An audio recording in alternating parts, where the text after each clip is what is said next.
What is going on, everybody? It's your boy Luke here after a long day of golf. I mean, at this point, it's almost been 36 hours that I've been awake. So we're running on fumes at this point, but getting the content out a little bit earlier so we can get to sleep a little early to wake up at 1:30. But today's golf, I mean, was everything you could ask for. I mean, of course, extremely polarizing. If you had it, there were rounds like 6 to 8 under par out there. Of course, +7 to +8 rounds. Like you saw some absolute blow up rounds from some people. I mean, just some blow up holes, frankly. I mean, even Max Homa, who ended up bogeying hole 17, could have been a double or a triple really easily. He was against the bunker lip there, and it's really what you come to love about St. Andrews. So I'm excited about this golf course, what we're going to see throughout the weekend, and frankly, playing more difficult than I think most people expected. I mean, even with Cam Young shooting -8 in the morning, somebody like Rory took it to -6. You saw the teeth in the afternoon, particularly with how firm and fast the golf course was.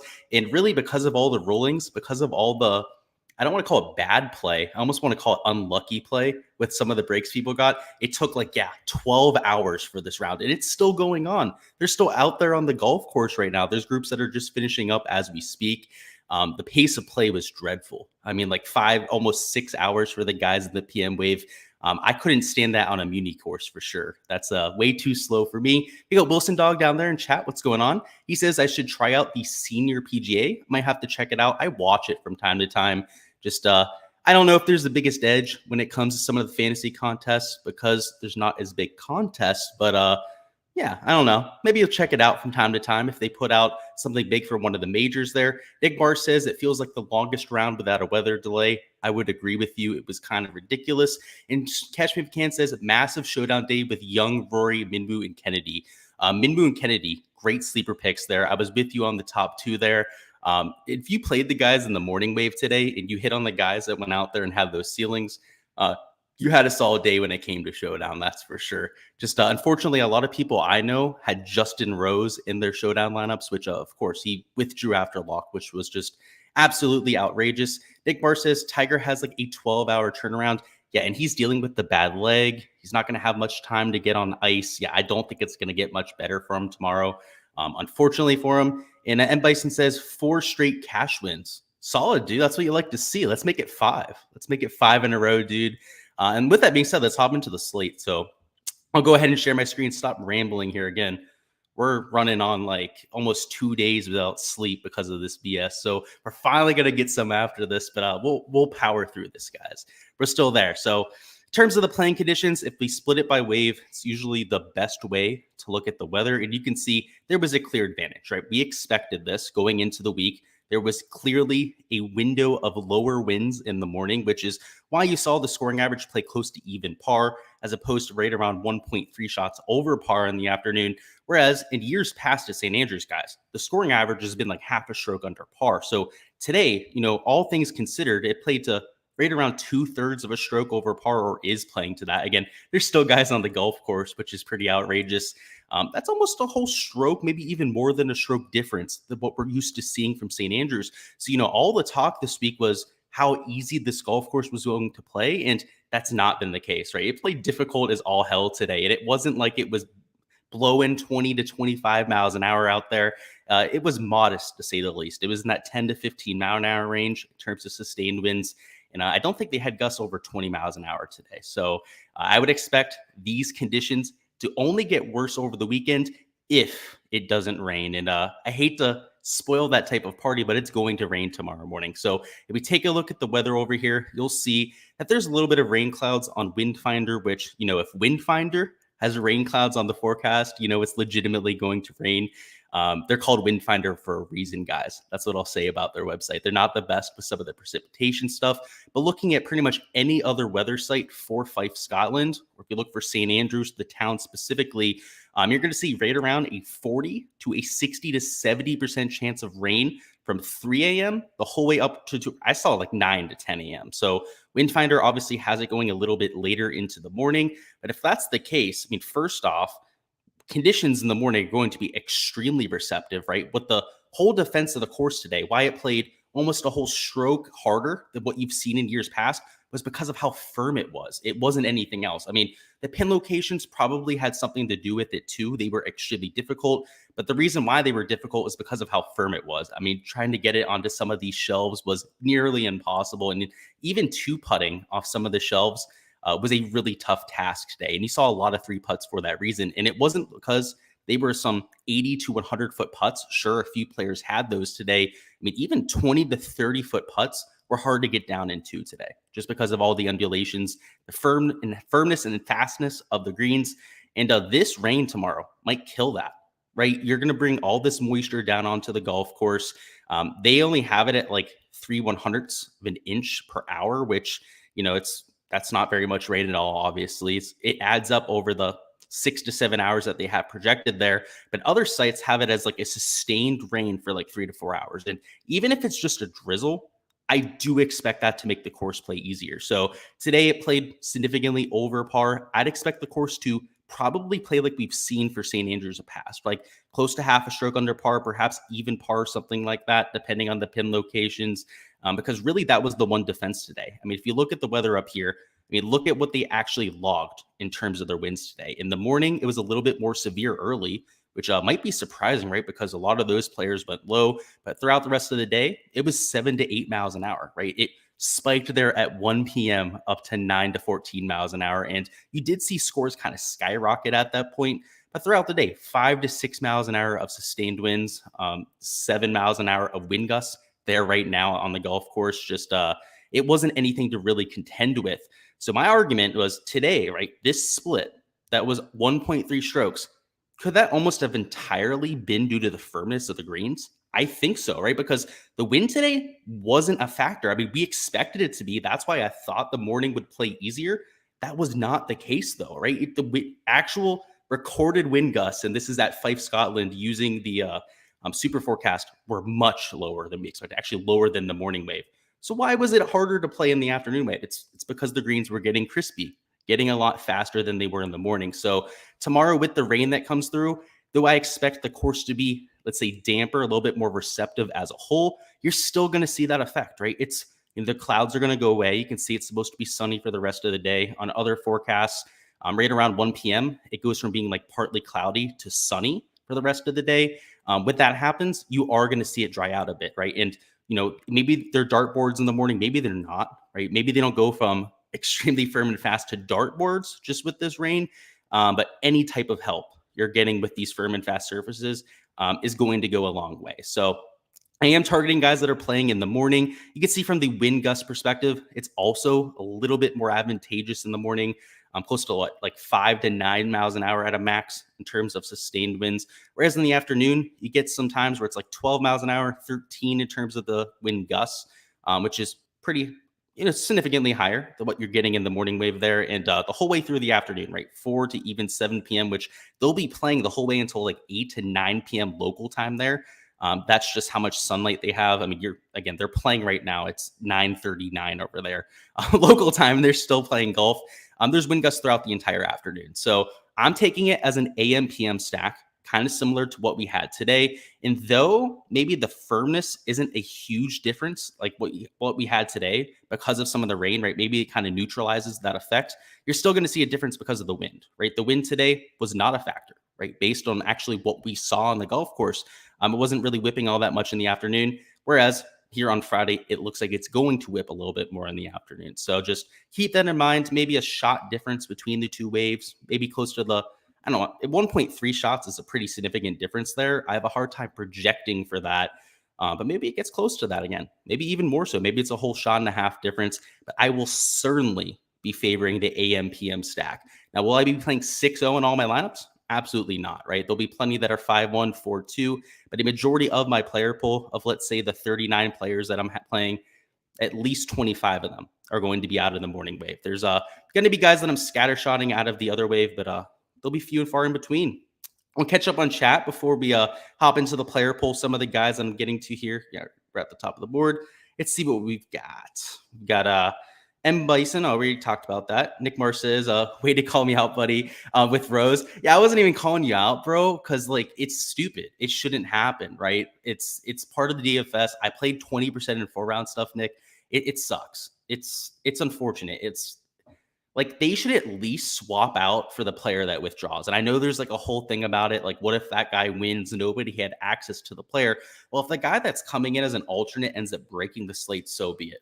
Right. Because that's not going to happen most of the time. Most of the time, that guy's going to miss the cut or at the very best make the cut, finish in 40th or 50th place. And he's not going to break the slate. Right. He's just going to help out the guy, maybe min cash with his lineup rather than going out there and like with 20% of my lineups this week with Justin Rose are just dead from the start, right? They have no chance of even min cashing this week. Just a rant there. I wasn't calling you out there, Nick. It's just it's horrible. Wilson, I will check out the senior PGA. That's for sure. The contests aren't massive for it, Wilson, but I will take a look at some of the major events. Jeff says, which showdown day do you like the best? I like round 3 the best, then 2, 4, and 1. So for me, my favorite has to be round 3. So that's when you've cut down the field. There aren't placement points to worry about. It's just pure showdown with less players to worry about, kind of condensed ownership, right? When you only have like 65 to 75 players, ownership's going to be a lot higher on average than most slates. So you kind of got to take your shots, right? You're going to play like 20 to 25 players on that sort of slate rather than playing something like 30 to 35, like what we're playing here in round 2. So I'd say round 3 was my favorite. Round 4 is definitely my second favorite.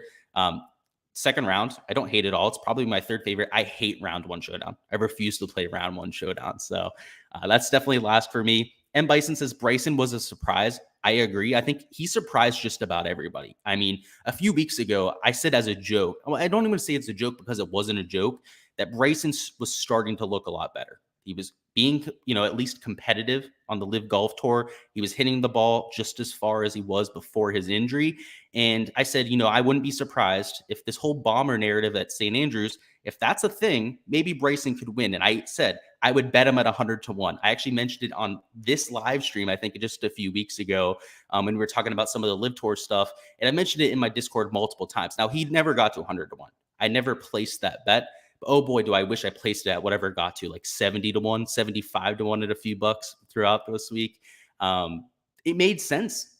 Like St. Andrews, it's getting dismantled by some of the bombers that are also accurate. And that's Bryson. So maybe it continues, man. I don't think so. But it makes that like little intuition I had a few weeks ago look really good. But I don't have any monetary investment there. Nick Mar says that guy will break the slate 1 out of 10K times. Yeah, in terms of the alternate that gets subbed in. Exactly. And it's just like a good faith sort of thing that they could do, right? Because nobody would object to that, right? There's not going to be anybody, at least when they're putting up the rule for maybe a vote, something like that. Maybe if there's like a community vote, like nobody's going to vote no. The only people that are going to get mad are like retroactively that lose because of it, like down the road. And so be it, right? They're just spited because they lost in that circumstance. So I agree with you there, Nick. And Jeff says, did you notice all the Asian players played very well? I don't think all of them did, Jeff, but yeah, definitely Ju Young Kim played well. Same thing with Sibu Kim. Sanjay played pretty solid today too, but Kita Nakajima played pretty well too, where he shot like 1 over par, which for the afternoon wave wasn't all that bad. I don't think all of them did, but yeah, a lot of them did. I agree with you there, Jeff. I don't think I take that back. I do think there's something to that. And I'm gonna post this on my Twitter later on. So if anybody wants the link to this, Data Golf put out a map of what players play well at the Open Championship and specifically at St. Andrews. And it's like a map that shows like shots gained, like average shots gained from that country. The countries with the highest shots gained were South Africa. That was number 1. It was like plus 0.3 shots gained per round. Number 2 was China. Number 3 was South Korea. And number 4 was like Norway or something like that. So hey, maybe that's why Victor Hovland's playing well here. I don't know. They look like geniuses right now is all I'm saying, right? Because a lot of those South Korean players are playing well. South Africa has a few guys up there like Thurston Lawrence, who first off, anybody that played Thurston Lawrence this week, I'm sorry, I was wrong about that. He played pretty damn good in round 1. They look like geniuses right now with that map. And they put that out like a day before the event started, something I looked at there in Data Golf. Brilliant is all I'm going to say. Is they have a lot of brilliant minds over there. Let's talk about some of the plays that I'm getting to here, though. All right, so up top, there are quite a few guys that you can consider, but a few that I really think have a chance of getting to a ceiling performance. So first off, the guys that are playing in the morning wave, right, are obviously going to have the advantage. Now, Justin Thomas, not playing in the morning. He's playing in the afternoon wave. So we'll talk about why I'm getting to him specifically. But if you're looking for anybody above 9 grand, those are the guys that I think you should focus on because, when it comes to Showdown, people are getting a little bit sharper. Obviously, guys that are in advantageous waves are getting the ownership they deserve, but it's not nearly enough, right? So somebody, for example, like a Jordan Spieth who's playing in the morning, Scotty Scheffler's in the morning wave tomorrow, John Rahm's playing in the morning, Fitzpatrick's in the morning wave, and that's it for the guys above 9 grand. All of those guys aren't going to be nearly as high owned as they should. So you can make an argument for every single one of those players in your pool. But outside of that, like I said, it's going to be like a shot difference between the two waves. I'm not going to overreact. There's still going to be guys like Justin Thomas who make their way into my pool. So we'll talk about JT. The main reason I like getting here is first off, the approach play was great today. He set up plenty of opportunities. The flat stick completely abandoned him, did not make a single thing today from 7 to 10 feet. But on top of that, he's somebody who's a great wind player. So if it's going to be slightly windier tomorrow afternoon, and again, if you're just hopping in here, we did a little bit of a look at the weather, and it's like 12 to 13 miles an hour of wind. So it's not anything too crazy.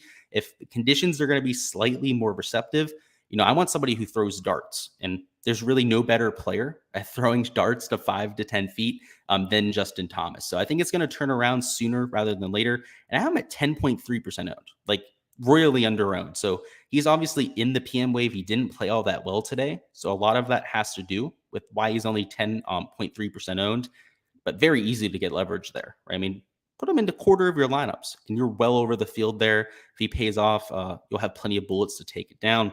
Next up, we've got DJ. Actually, I guess we'll talk about the bottom of the 9K range. So I won't talk about any play specifically, but this is the value tier range. So up top, you're going to get guys like JT that are like 10% owned. They're under owned because of their price tag, particularly the guys in the 10K range. They're, I should say, outside of Rory. Rory's going to be extremely chalky for tomorrow. I won't spoil the actual number on him, but it's over 25% projected owned.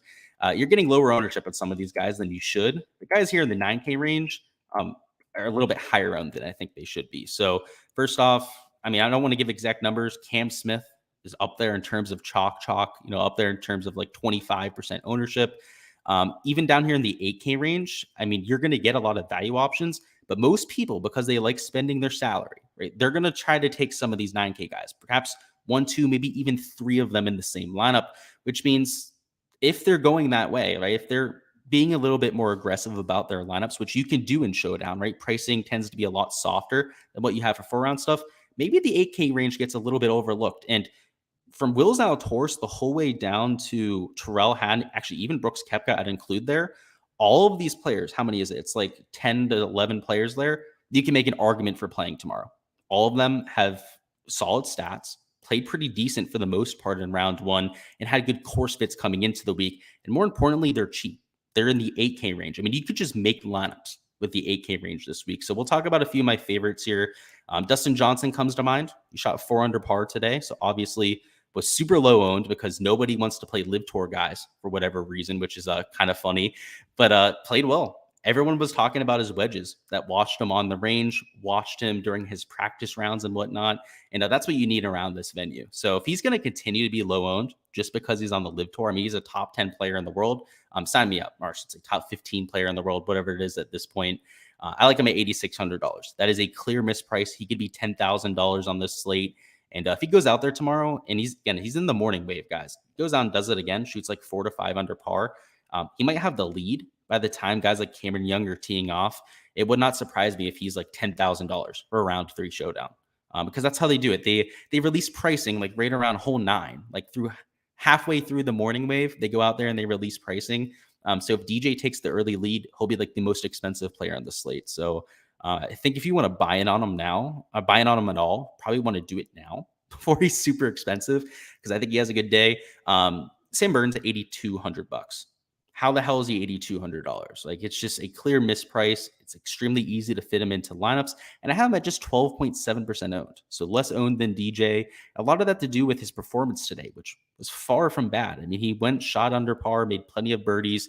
At the Genesis Invitational, I should say Genesis Scottish Open, didn't play his best. right? Ended up kind of faltering over the weekend. So maybe that's why people aren't all that excited to get to Burns. But now he's not overpriced, right? For 4 round stuff, he was pretty overpriced. So I like getting to him when he's low owned. He's a solid price tag. And again, he's not overpriced now.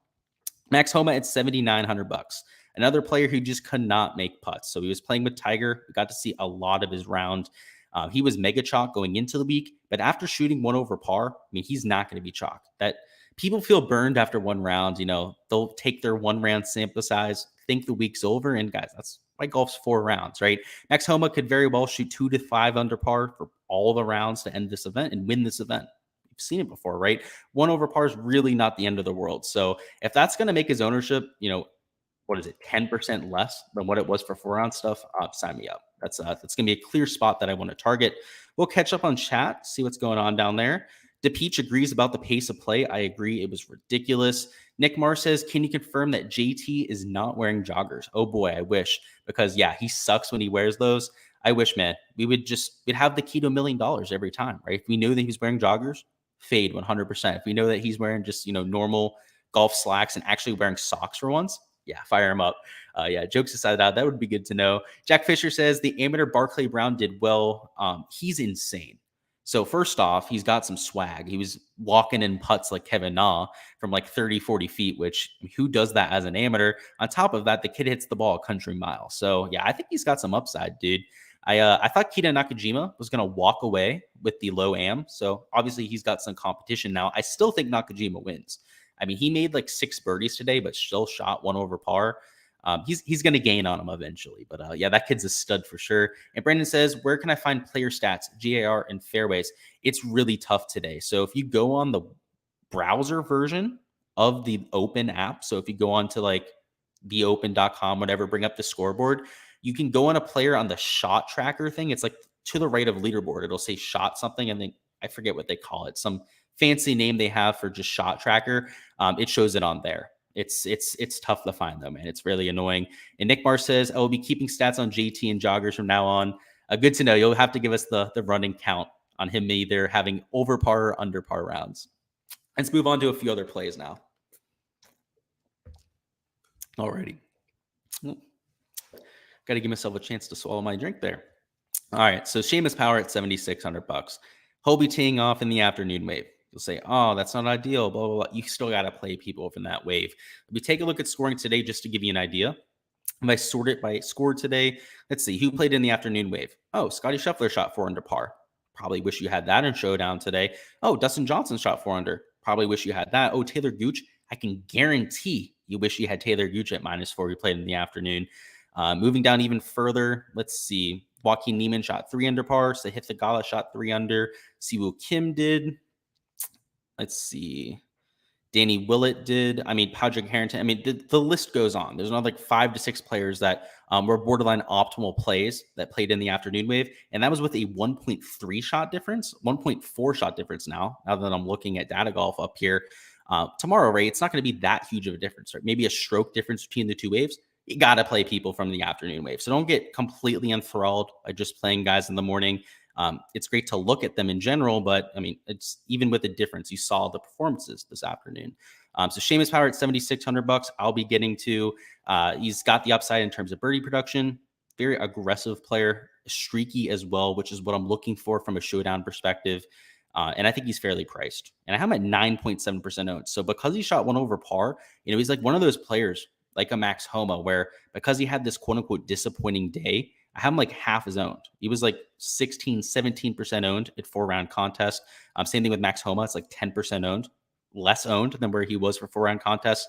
I love getting to those bounce back candidates, particularly for Homa, right? He's in the AM wave, right? That's obviously advantageous, but even for Seamus Power, he's in the quote unquote bad of the 2 waves. Keegan Bradley's another AM guy who disappointed today. He was a 2 over par the last time I checked, but he had a few holes to go. So perhaps birdied 18, got it to 1 over, maybe threw a couple other shots away. In either circumstance, I don't really care. I like the fact that he's going to be super low owned. He obviously disappointed today. In either circumstance, neither score there is going to attract much attention. But in Showdown, he's kind of got the nuts. I mean, he's an aggressive player, even more so than a Seamus Power, but he is the most streaky putter on God's earth. I mean, look at the shots gained metrics. So we bring him up for Keegan Bradley. Let's see if I can find him on here. I had to have passed Keegan. Yeah, I did. There we go. He's gaining a third of a stroke per round, right? If you look at over the last 50 measured rounds, I believe he's still gaining. There's no way it's as significant, though. Let's see. Yeah, it's down to 0.16. And then if you keep going back, it goes into the negative until you get to like negative 0.5 shots per round. And then if you keep going back in sample size, it'll start to spike up in the other direction. His shots gained putting stats are like a roller coaster. It'll go from positive 0.3 shots per round over the last 24 to negative 0.5 shots per round for the last 24, back up to neutral, back up to like a third per round, and so on and so forth.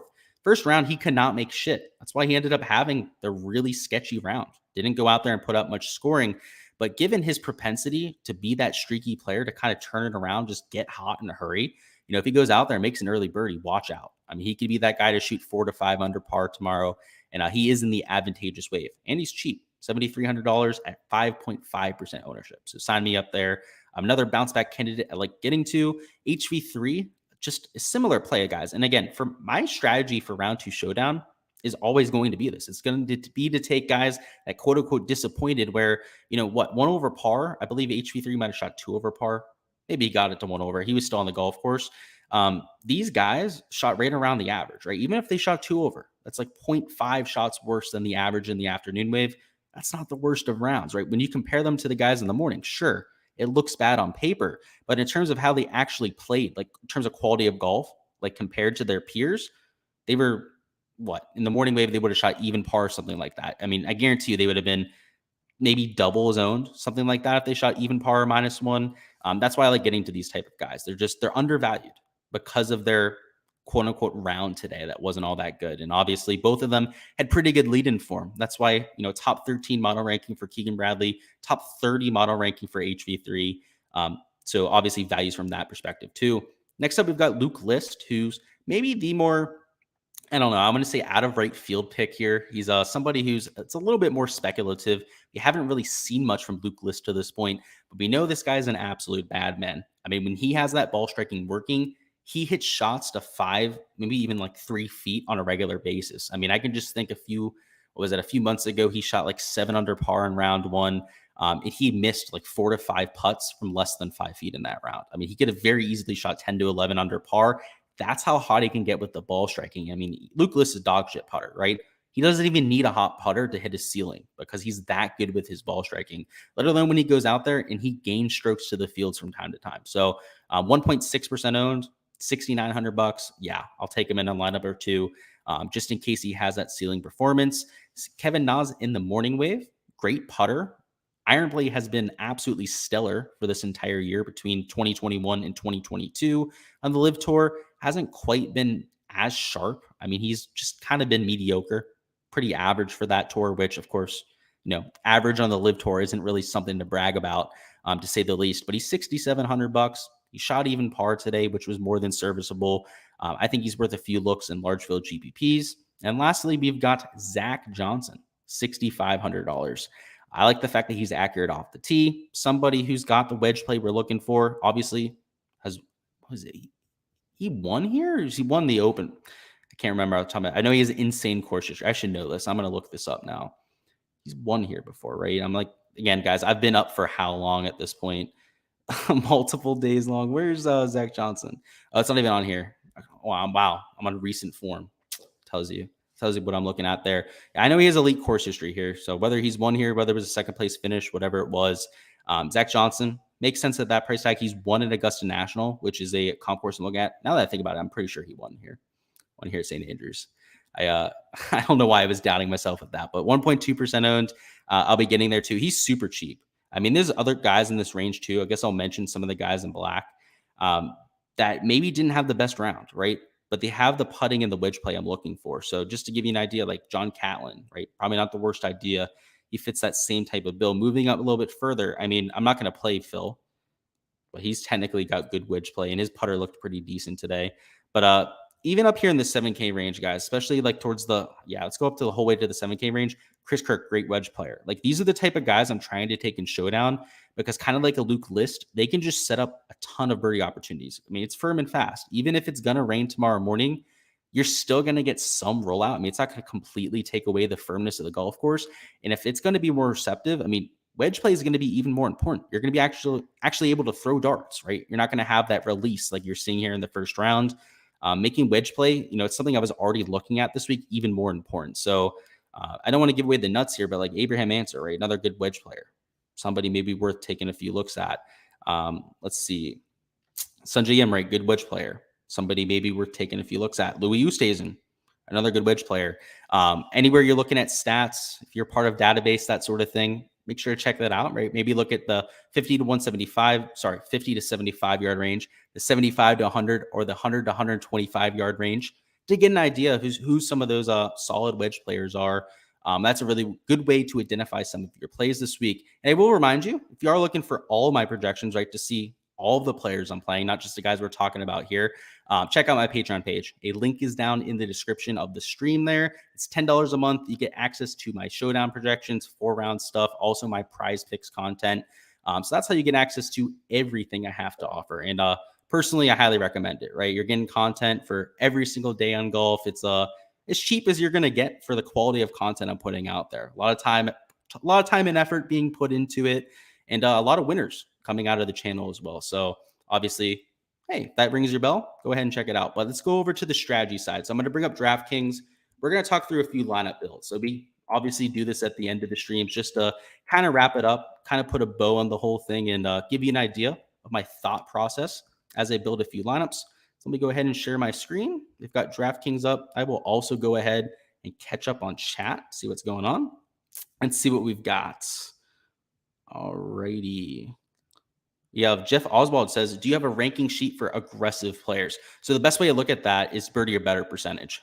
When I say aggressive, that's usually what I'm alluding to. Any ShotSking database that you're looking at, just sort by birdie or better percentage. That would be the best way to go about it. I mean, that's usually what I'm alluding to when I'm saying that, but there are players just anecdotally or, narrative based that I know are aggressive. I mean, Cam Young, for example, the guy does not see a pin that he doesn't like. The guy will literally take aim at anything. Cameron Tringale is the same way. Sepp Straka is that same way. Not an ounce of fear in that guy's body. Those guys are high birdie percentage players, so it is reflected in that stat. But they're especially aggressive. They're like even more so aggressive. And I like getting to those guys in Showdown. Antonio says Keegan made 2 more bogeys. He's +4. Hey, even lower ownership on him, then I'm cool with that. He can easily go out there, shoot 3 to 4 under par. The Peach says JT looks like a clown in those pants. I agree. I don't think he's played well wearing them I can tell. Yeah, I have no data on that. I haven't really noticed him wearing the capris all that often, but doesn't surprise me all that much. Nick's got his boy Zach Johnson down there. I'm glad that you had it. Yeah, he won. I figured, dude. I don't know why it was doubting myself there. Definitely was. Catch Me Can says 8 birdies. Kennedy dating. Ride that bastard with me. 8 birdies. 1 second, guys. I gotta look at something on Kennedy real quick because you mentioned him going into the week, dude, and I honestly am just not familiar with the guy enough. See, yeah, it's because obviously he doesn't play on the tour very often, so the quote unquote shots gained metrics I have for him are ass. I'm gonna have to do a deep dive on him. I believe you though. You've said this before. Catch me if you can, and it's paid off. We'll have to see on that. Big Tech says, yeah, he won. Yeah, in 2015. Okay, yeah, I have no idea why I was doubting myself there. And Ray Force says Herbie. So for Lucas Herbert, I have him in 4-round stuff, so I have my exposure there. I'm not sure I'm going to be there myself in terms of my personal exposure, but I get it. I mean, he loves links golf. He has a great track record on it. His DP World Tour top 5 finishes, his wins are on link style setups. Yeah, I'm a buyer on Lucas Herbert this week. I'm not going to have enough room in my player pool for him, but he was somebody I was leaving out last second, right? I didn't want to have to leave him out of the pool. All right, let's talk through some of the strategy here. So what we're going to do is we'll make a cash lineup to begin. And guys, I can't do all 4 slots. We're going to get better about that. We're just going to go over my top 3 to 4 plays for cash. And obviously, you'll probably do a good job of rounding out your lineup with the last 2. So in terms of a cash build, I am taking guys in the morning. I think that's important, right? If there's going to be a 1-stroke difference between the 2 waves, while it might not matter as much for GPPs, like large field contests. I mean, like I said today, plenty of ceiling performances came from the PM wave. When you're playing in cash, you want to lock in that advantage, right? You just want to lock in those strokes because you're just looking to beat half the field. You don't need the nuts. You don't need somebody to go out there and have that random ceiling performance from the PM wave. So for me, I'm trying to live in this 9 to 8K range. Just take morning wave players. So Jordan Spieth, right, teeing off relatively early. You gotta like that a little bit. Going down into the 8K range, I mentioned that before. Sam Burns, we talked about DJ. I take all of these type of players in cash, especially at their price tags. Moving down to the 8K, I think it makes sense to take Tony Finau cash. I mean, just because of how consistent a ball striker he is. Also, somebody who will be teeing off towards the afternoon. So actually, don't quote me on that. He might not be. He might be towards like midday. He might be one of those two middle pods. But either circumstance, these type of players are the guys I'd be getting to in cash, particularly the top three here. These would be my top three cash plays. Because first off, in the advantageous wave, they make the kind of birdies we're looking for. You can see all of them are within the cut line as of right now. So clearly playing some pretty solid golf. DJ's in the top 5. So he's obviously playing the best, but top 35 for Spieth, not all that bad. And Sam Burns, what is he, even par right now? Something like that. Not all that shabby either. Now, if you wanted to go to anybody else, just to give you a little bit more of an idea, let's see. I'd like Cam and I would like Rory, but they're in the PM wave. So I would probably avoid them. I think Scotty, it makes some sense in a few cash lineups. Let's see. Matt Fitzpatrick's in the morning wave. You could take him there. Cantlay's in the morning wave. You could take Cantlay in the morning. Let's see. I guess Hatton too, because he's also in that wave, right? So obviously, you probably don't want to be this aggressive with a lineup, but obviously round robin, maybe the guys that we went over, the 7 to 8 that we put in there. Those are good ways to start your cash build. Now, in terms of a GPP build, so we're gonna do this one of two ways. So to start, it'll be for the large field GPP because when we're trying to beat 50, in this case, probably like 20,000 other entries when it comes to round 2 showdown, you got to be a little bit unique, right? You got to take the guys from the PM wave that are going to have those ceiling performances. Whereas we're going to talk about a smaller field event after. We're going to talk about like a single entry, maybe a higher dollar single entry, or a 2 to 3 max, that sort of contest. It's not nearly as important. I'm actually trying to play the AM wave a little bit harder when I'm playing in those smaller field contests. But for these larger field contests, you got to be unique, right? So for me, let's talk about what a unique lineup would look like. So first off, JT, going to be like 10% owned. If you start a lineup with JT, you're well on your way to making a unique build. So I think starting there makes sense. In terms of a second man in, Jordan Spieth, you could probably make that work at $9,400. It's probably not too prohibitive there in terms of your first and second man in. That puts us at $7,700, which isn't ideal, but Sam Burns is super cheap and a great value there. So he's somebody who fits in that build. And at this point, right, we're not going to go through all 6 spots. So we have to start to think about ownership. We have 10% owned JT, right? It's like 15% owned Jordan Spieth, something like that. Not all that bad. Like 12, 13% on Sam Burns. We can probably take a chalky player here. So I'm going down to the top of the 8K range. I don't mind taking Seamus Power, right? Who's not going to be super low owned, but he's going to be a little bit higher owned than some of his counterparts here, but I'm not worried about it, right? If we were taking Rory, Cam Smith in our showdown lineup tomorrow, then I might think twice about taking Seamus Power, right? I might try to differentiate myself a little bit. Maybe take, I wouldn't take Tiger Woods, but he's going to be like 1-2% owned because of his round today. Maybe you take him, but maybe a better example would be like a Billy Horschel, right? Who didn't play the best today, right? He's tied for 77th, but made a bunch of birdies, showed some upside. He likes himself a firm and fast golf course. It's all about the combination of players that you're taking, right? If you're making pivots like these 3 players are, they're relatively low-owned plays. You don't have to think about it as much. But if you are taking the chalky plays, at least for the large field contest, right, like a 20,000 entry contest, that's something that you should definitely consider. Now let's talk about a small field GPP. So like I said, a single entry, a 2 to 3 max. Maybe it is like a 20 max, but it's not like a massive 20 max. Maybe it's just like a few thousand entries. I don't think you have to be as unique. Like you can just play for median projection, like kind of more like a cash type of mindset. And when I'm going after those type of lineups, like guys like Scotty Scheffler aren't as attractive to me, $10,300, or guys like Rory McIlroy even at $10,500 aren't nearly as attractive to me. I would love to just take 8K guys. This is where I just live in the 8K range. And let's just see. Let's see how many 8K guys we can put in here and what it would leave you with. Let's see. You can even take a 9K guy. Let's push it, quote unquote, push it. Take a freaking Jordan Spieth and let's put a hand in there, right? So let's say you start with these 4 players and you're in like one of these smaller field GPPs, right? Matsuyama's not going to be chalk. DJ's going to get some ownership. You're going to get some ownership on Jordan Spieth, but Had's not going to be chalk. I'm not all that worried about it, right? You could take with your $7,700 two really chalky plays towards the top of this range. Hell, one of them could even be Cam Young, who's going to be really chalky tomorrow. And you could take Cam Young and Sanjay M if you wanted to, and round out a lineup. I'd be okay with it because you're only playing against like 1,000, maybe 2 to 3,000 other entries. So your chances of duplicating yourself with taking a few pivots are extremely low, and it's not nearly as costly. I mean, the large field GPPs, like the main reason you don't want to duplicate is also the payout structure. Like you're getting paid sometimes like a third of the whole prize pool to first place. And if you're splitting that, it means a lot more than splitting something where it's like, single entry contest where like maybe first place wins 25 grand, second place wins like 10 or 15 grand. It's not life-changing money. It's not like 100, sometimes $1 million for these milli makers that people are playing in, where it really does make a long-term difference in terms of ROI. But that's all I've got in terms of the preview. I will catch up on any questions before we hop out. Tony says, thoughts on the Rose WD? I think it's bullshit, for lack of a better word. I just think it's BS, especially because it's happened so many times this year. It happened with Hideki at the Masters, which I wasn't a part of. But, whether I'm a part of somebody withdrawing or not doesn't change my stance on it. It's bullshit. And obviously this time I was affected. So there's a little bit of extra edge there, right, with some of my argument. But it's BS. Like there should be some type of an alternate program where somebody gets subbed in. And I understand, right?